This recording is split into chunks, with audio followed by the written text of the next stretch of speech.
Well, when did you get married? So you were married by the time you went down there, so you must have got married in Butte.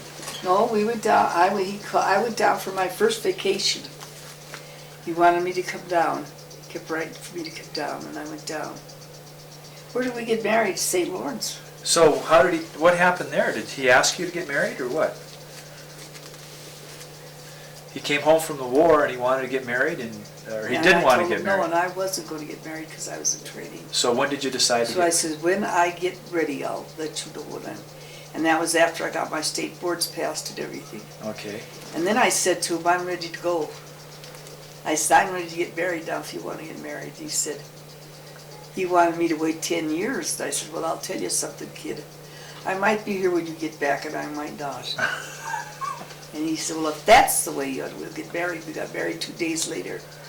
You got married that fast? Yeah, they didn't announce what do you call them? The bands. Yeah. They didn't announce the bands or anything because there was no time to it. So 2 days after we got married, Father McDonald married us. In St. Lawrence Church? Uh-huh. And what date did you get married? When was it? Was it 1943, 40? Damn, I don't know. Was it in December? All I know is I had my state boards passed. A year before you were born. Yeah. Okay, so, well, what do you remember of Dad's? We were married about 14 months after I got pregnant. And in that period, what were you doing? Were you working? Oh, sure, I worked. Where did you work? I used to work for weekends when they needed nurses, they'd call me. Where? At St. James. Well, what about in California? Where did you work in California? At Queen of Angels. I walked in and I said to the head nurse, or the one that hired Miss Lee, she hired us. I walked in and we lived at a place called Lysol Lane. It was full of doctors and nurses. It was right outside of Queen of Angels, and you had to go down a bunch of steps. And I go to this apartment, and one night some guy tried to get in the room. And it scared the hell out of me. This was in Los Angeles? Yeah, and I was in the room alone. And the guy kept banging on the door trying to get in, and it scared me so bad it wasn't funny. So then after that, how did we do that? Oh, we got the place on Benton Avenue? Benton Way was it? Benton Way, okay. That's Benton Way. So you walked in there and said you would like a job, and they had one for you, huh? I just said to the woman, I said, do you need nurses? She says, have you got a uniform with you? I said, no, it'll take me about a week to get it back down in Butte. So they asked my mother to send my uniform to me. And I went down and went to work in a week.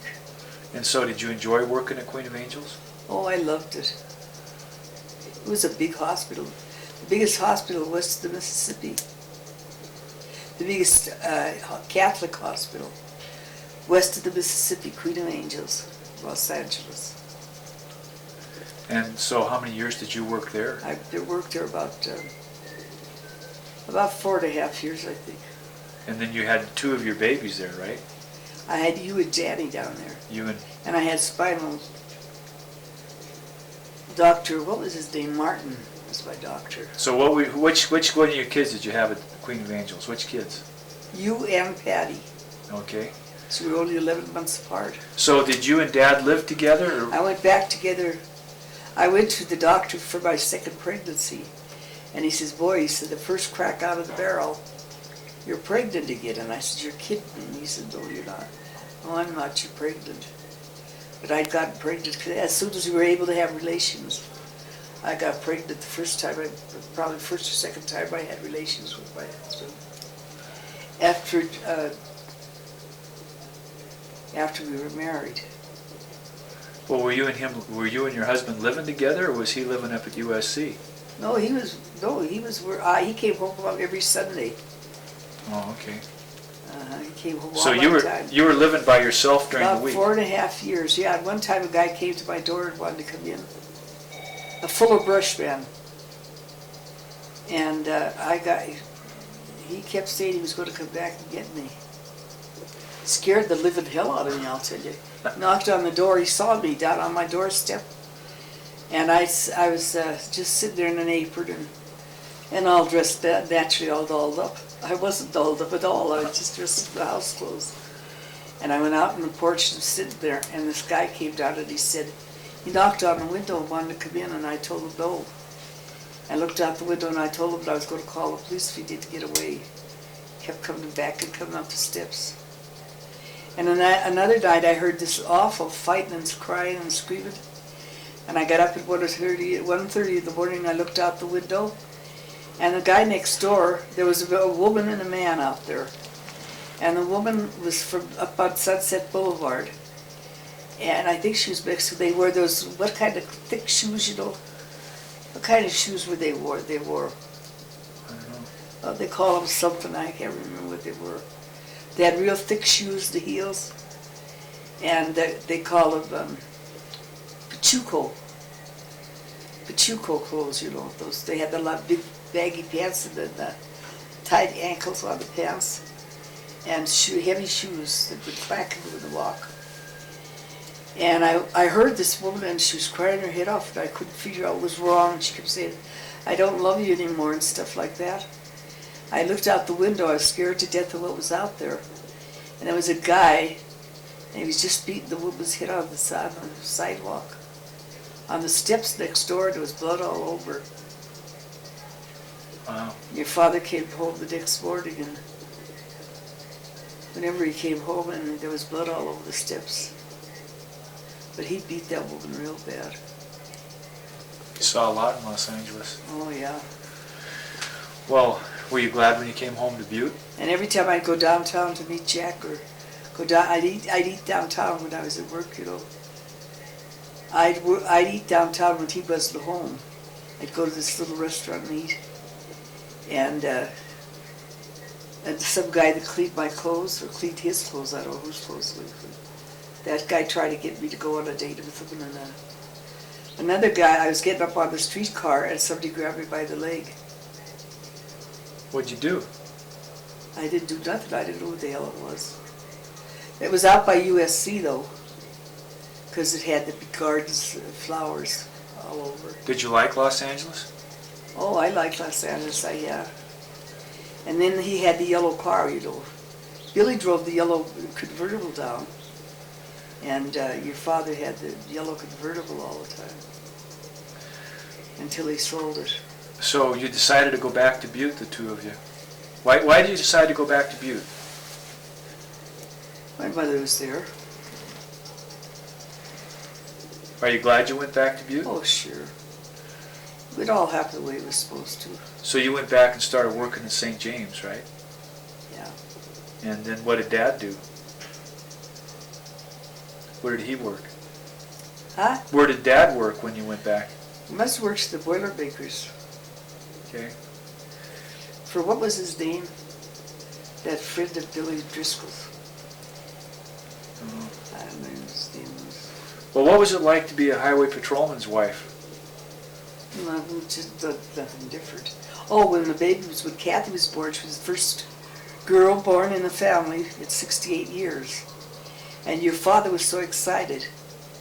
And he said he was going to, if we had a girl, we were going to name her, was it? I wanted to name her Kathleen Ann. And he wanted to name her Hortense Abigail. Call her Whore for short. And when I got through with my delivery, I said to him, well, Jack, are you still going to call her? And he just put his head down like this and said, and he couldn't shut me up. I said, are you still going to call her Hortense Abigail and call her Whore for short? And he was so mortified, it wasn't even funny. He was nutty over Kathy. But she was the first girl born in the Driscoll family in 68 years, since Fritz came. Did he put the word out to everybody? Huh? Did he tell everybody? Oh, everybody, it was all over town.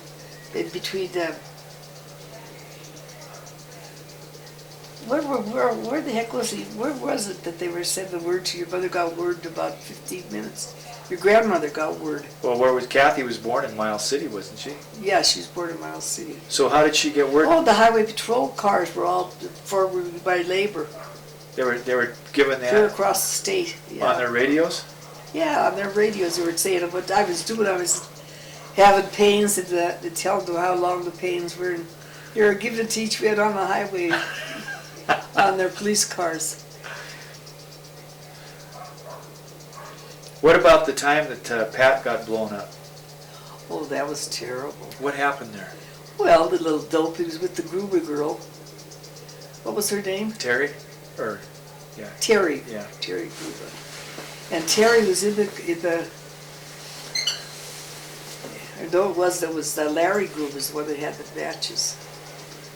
And he put him in a 2 bottles of gasoline. And he just shot up in the air, you know. So Patty comes and puts it into the gas tank. And I thought he was going to get it blinded. It's a wonder he didn't get blinded. But he threw the match in the gas tank. And it blew the back of the car. He ended up in the hospital? Yeah. So where was Dad when this happened? He was 30 miles out and they called him. And Jackie was just in or Patty was just in an explosion. And he made a boot turn, whatever you call it. And come speeding back. And another time Kathy was out in the borrow pit. And he took her in and wailed the hell out of her. She was about 4 or 5 years old.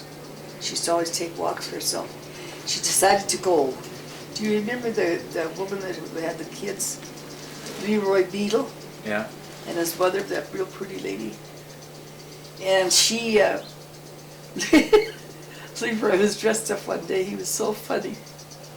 I saw this thing coming down the street and it was dressed up like a mummy. And I thought, oh my God, and it was headed right for my house. And I thought, God, who is that? You know, I was afraid to death to open the door. And it was Leroy, all wrapped up in bandages.